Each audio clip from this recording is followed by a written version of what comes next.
मित्रों नमस्कार। Third eye and soul YouTube channel से मैं प्रोफेसर अरविंद नाथ तिवारी बोल रहा हूं।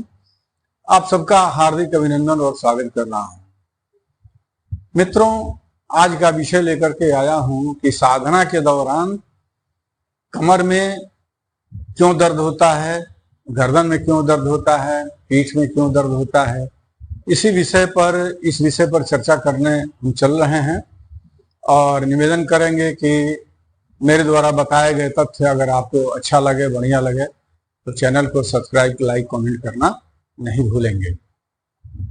मित्रों, चलिए बात को आगे बढ़ाते हुए, आप सभी जानते हैं कि हर व्यक्ति, हर साधक चाहता है कि अध्यात्म के ऊंचे मुकाम पर पहुंचूं, मैं अध्यात्म के डेप्थ में मैं जाऊं और आत्मा और परमात्मा का संबंध में जोड़ सकूं। इसलिए हर साधक परमात्मा से कनेक्ट होने के लिए वह साधना करता है, जिसमें वो मंत्र जाप और ध्यान का प्रयोग करता है। ध्यान करने के दौरान जो है कमर में दर्द होती है, फिर आपको पीठ में दर्द होती है, गर्दन में दर्द होती है, सहस्त्रार्थ माथे पर, आज्ञा चक्र पर भी दर्द होने लगती है इस दौरान।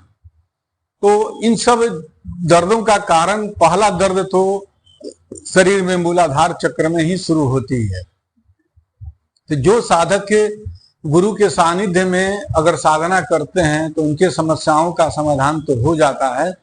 गुरु बताते हैं कि भाई क्यों हो रहा है दर्द, और दर्द से छुटकारा भी दिलाते हैं। लेकिन जो साधक के गुरु के सानिध्य में नहीं है और स्वतः अपने से अस्त्र से करते हैं, भगवान शिव को गुरु मान करके, तो उनके लिए खास तौर पर परेशानी होती है।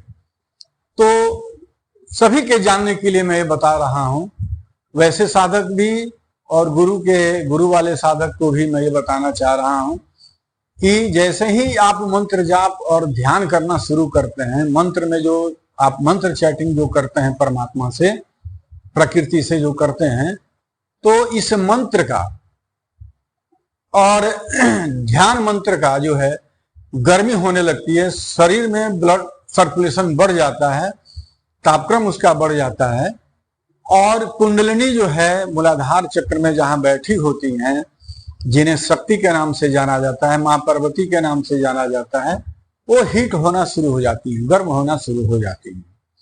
और जैसे ही गर्म होती हैं तो वो तो आप जान रहे हैं कि वो कुंडल के आकार में बैठती हैं, कुंडली मार के बैठती है, इसे कुंडलिनी को कहा जाता है, सर्पाकार होती हैं।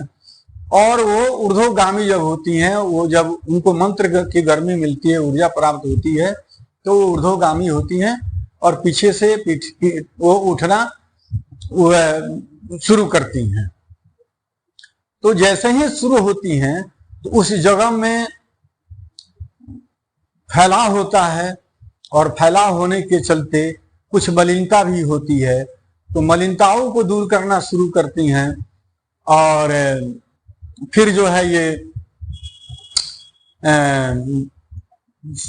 जो नाड़ी की फैलाव होती है, शारीरिक फैलाव जो होती है, इस कारण अर्थात कुल मिलाकर के कुंडलिनी माता के एक्टिविटी से जो उनकी ऊपर की तरफ चढ़ने का जो दौर शुरू होता है, उस दौर के कारण आपके कमर तक दर्द होना शुरू होता है। तो और ज्यों-ज्यों वो शरीर में प्रवेश ऊपर करती हैं, चक्रों पर, मणिपुर से ऊपर जब बढ़ना शुरू होती हैं, मणिपुर अर्थात नाभि चक्र और मूलाधार के बीच में स्वादिष्ठान चक्र जो होता है, तो स्वादिष्ठान चक्र तक आते आते कुंडली माता काफी गर्म हो जाती हैं, और इतनी गर्मी होती है कि पूरा गर्मी से आप लथपथ हो जाते हैं, समझ में नहीं आता है कि इतनी गर्मी क्यों होती है।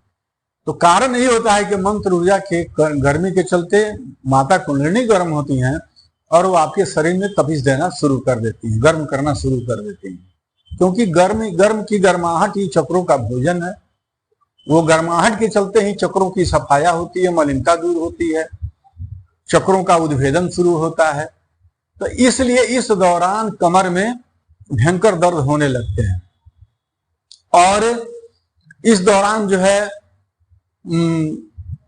अब बहुत साधक इलाज भी कराते हैं, जिनको बर्दाश्त नहीं होती है, असहाय हो जाता है, वो डॉक्टर के पास जाते हैं इलाज कराने, लेकिन सच मानिए तो इलाज से भागना चाहिए, इलाज नहीं कराना चाहिए। जो असहाय एकदम दर्द हो जाए, बिल्कुल दर्द सहाय नहीं, उस परिस्थिति में आप दर्द का गोली एक आध बार ले लिया कीजिए, नहीं तो नहीं लेना चाहिए। क्योंकि दर्द की गोली लेने के बाद होता क्या है कि जो ऊर्जा होती है वो समाप्त होना शुरू हो जाती है। तो कुंडलिनी माता क्या होता है कि वो नीचे की तरफ गिरना शुरू हो जाती हैं, क्योंकि उनको तो चाहिए गर्मी, और गर्मी नहीं मिलेगी तो नीचे धाम, नीचे गिरना शुरू करती हैं।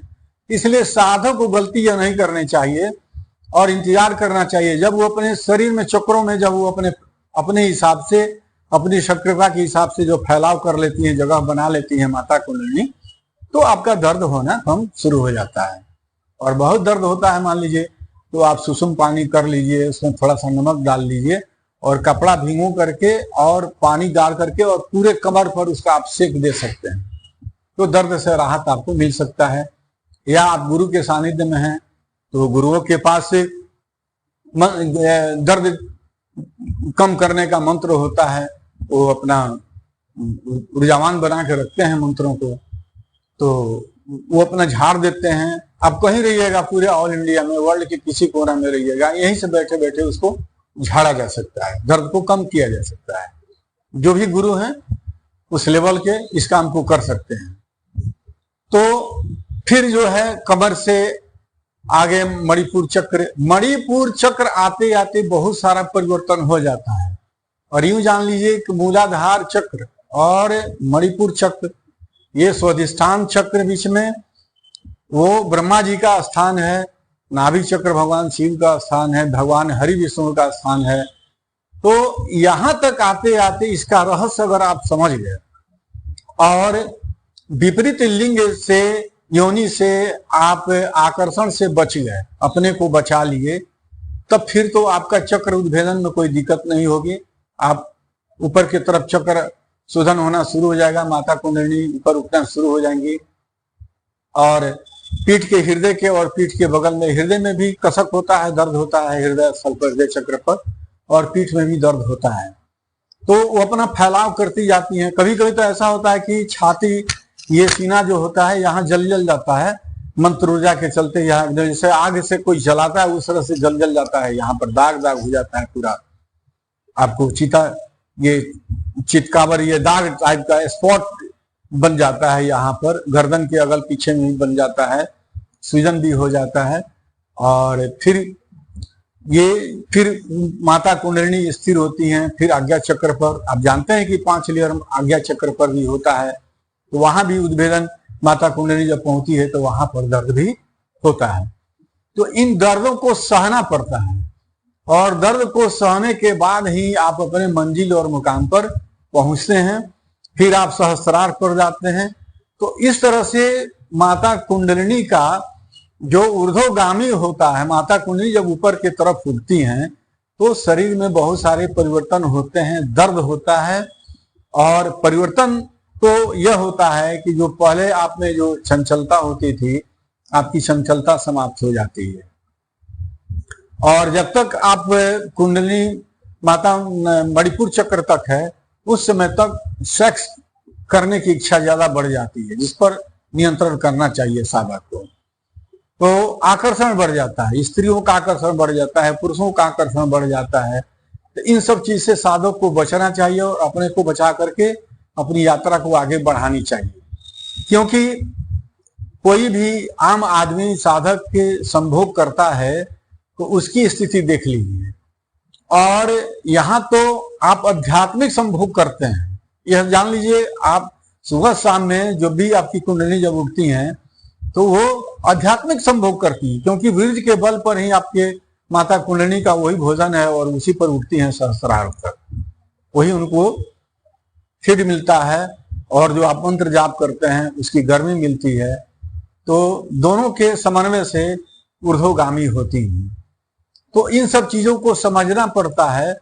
और आपको मैं कहना चाहूंगा आप सभी को कि जिन साधक के पास अगर कोई गुरु नहीं है तो निश्चित अपने जीवंत गुरु को ढूंढें और उनसे मंत्र दीक्षा लेकर के और मार्गदर्शन ले करके आप अपने कुंडलिनी जागरण या थर्ड आई या आध्यात्मिक यात्रा को आप पूर्ण करें, क्योंकि बहुत सारी परेशानियां आती हैं और केवल एक वीडियो में सारी बात कह देना भी संभव नहीं है। बहुत सारी बात छूट जाती है, फिर जब याद आता है तो फिर हम लोग नया वीडियो उसके हिसाब से बनाते हैं और डालते हैं कि साधक को इससे लाभ मिले। मित्रों, मैं निवेदन करना चाहूंगा कि जिन साधक को या जिन लोगों को अपने घर संबंधित कुछ जानकारी प्राप्त करनी है, नकारात्मक या सकारात्मक, या ऑरा चेकिंग करानी हो तो आप मुझसे संपर्क कर सकते हैं। मेरा मोबाइल नंबर व्हाट्सएप नंबर है। पहले व्हाट्सएप नंबर पर आप मैसेज दें, फिर समय लें, फिर बात करें, सीधे कॉल नहीं करें। 8987272489 डिस्क्रिप्शन में मैं ये नंबर डाल दूंगा। और पुनः निवेदन के साथ, मेरी बात अच्छी लगी हो तो चैनल को सब्सक्राइब, लाइक, कमेंट करना नहीं भूलेंगे। जय माँ गायत्री, जय हनुमान जी, हर हर महादेव, जय हिंद, जय भारत।